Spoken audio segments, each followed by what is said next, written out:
Okay, some students have asked me some interesting questions this week, and I got to make a video to answer some of them. Hopefully, I'll answer them. The first question is what's a scale? And for a while there, I was saying a scale was a group of notes that's in our ingredient list. Like if we're cooking up a meal with a C major, we have certain notes that are available and certain notes that are not. Of course, that F sharp there might be available in another type of C scale, but we'll not go there right now.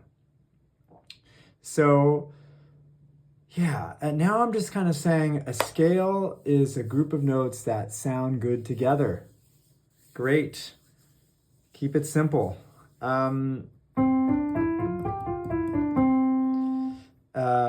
Let's see. There are two types of scales that I want to talk about today. One is major, and I've been using this hand, if you can see that.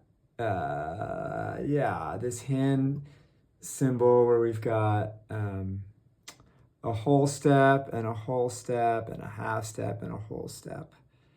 And yeah, maybe flipping it around might help. Whole step, half step, whole step. Well, what are the steps? What does that mean? So on a piano, a half a step, well, on any instrument really, it's the same. In Western tuning, it's the distance from one note to another. So from here to here is a half step. It's really the shortest distance you can play on the instrument. And then when we do two half steps, we also call that a whole step. So from our one note, our C, to our D is a whole step. You'll notice some keys don't have a black note in between them. Some white keys don't have a black note, and that's what we call a natural half step. Meaning there doesn't need to be a black note there. We won't get into how this was all calculated and figured out, but just know that between B and C and E and F is a natural half step. We don't have a black note there, and all the other ones are from a white note to a black note or a black note to a white note. Okay, so half steps and whole steps. And I gave you this cool hand signal earlier to say that there was two whole steps in a row in a major scale. So it's like from C to D, and then D to E. Those are two whole steps. And then there's a half step. And then one more whole step. I'm not even going to do the whole scale all the way from C to C. I'm just going to do the first 5 notes today. Now, remember, it's whole, whole, half, whole. What happens if I start on F? No? Whole, whole, half. What do I have to do? There's no natural half step between A and B, so I've got to go to B flat. So instead of going, I have to raise that one so that there's a half step between 3 and 4. Between 3 and 4. 1, 2, 3, 4, 5. So we need that half step there, and we have to make adjustments wherever we are. If we're in D, right, we need 2 whole steps and then a half step. Well, if I go, well, oops, it's already a half step right there. I need to make it a whole step. Need to raise it. Okay. Now we got another hand signal. We've got this one. This one is whole, half, whole, whole. So instead of playing this, we have to play a whole step followed by a half step. This is the minor scale. So it's whole, half, whole, whole. So look at that. Whole, half, whole, whole. You'll notice this D sharp / E flat, same note. We call it different things depending on the context. Maybe like certain words are called different things depending on the, how would I say that? Certain things are labeled differently depending on the context. I don't know, maybe something will come to me.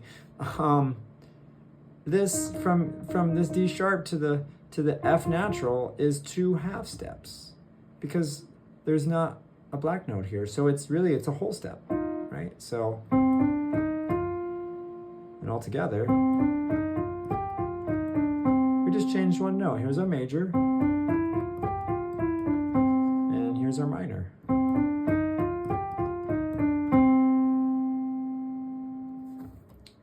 Fun to do with 2 hands.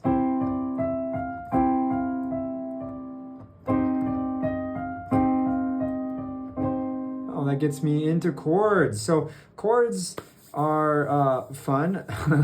They take just a basic chord, we call it basic triad. It takes the first, the third, and the fifth in the scale. Remember when I was playing this?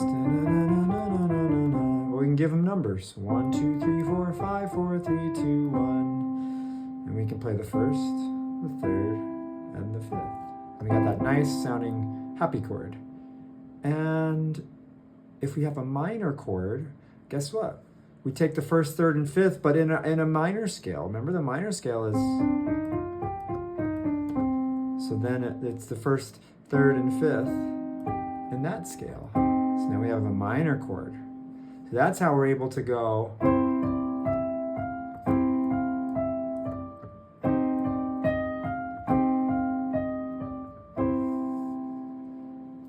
Okay. Maybe some techniques. Maybe play around with the melody a little bit.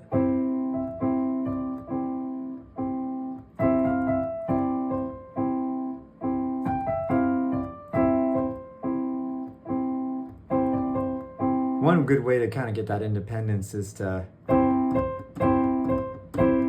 for 1 here. And then maybe kind of play around with that where you go.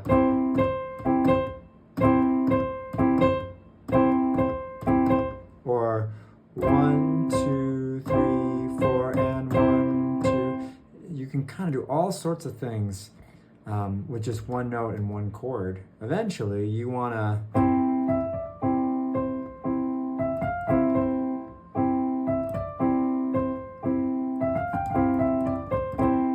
Or maybe we kind of go...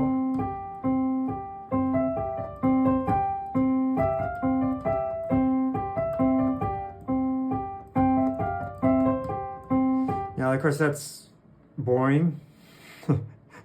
I mean, that's like playing something from, like, for some Duke or something in, like, 1680. So maybe we could get it a little blueser. So, like, maybe, oh gosh, what's kind of fun is to mix the scales a little bit. I'm gonna kind of take part of the minor scale here. This is part the blues scale, but I'm gonna play it over with a regular old C chord. A little bit more fun.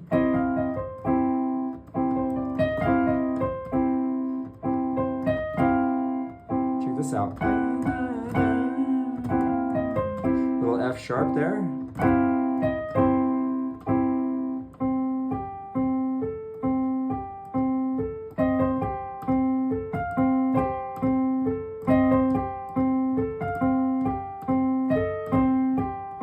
There's all sorts of stuff you can do there. And now, gosh, I'm getting bored with C, so I'm going to go to F. So I'm going to invert it.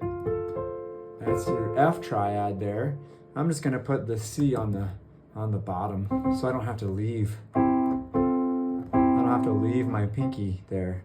Now I can kind of have a little bit more variety. And maybe when I go to F, I'm going to maybe accent the F note on the right hand, kind of like this, like. Look at that.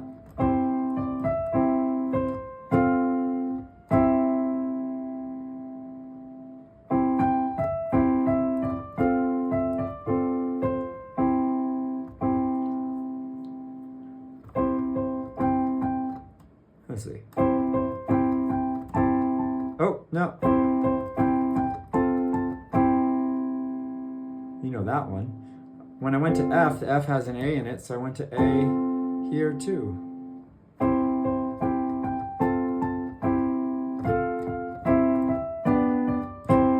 Oh, there's a G chord. G. Gee whiz, this is the best video ever, isn't it? Let's see. Put the G on the bottom there, but maybe I put it on the top there, so I don't have to leave too far from C. I want to stay close to home. I'm a homebody.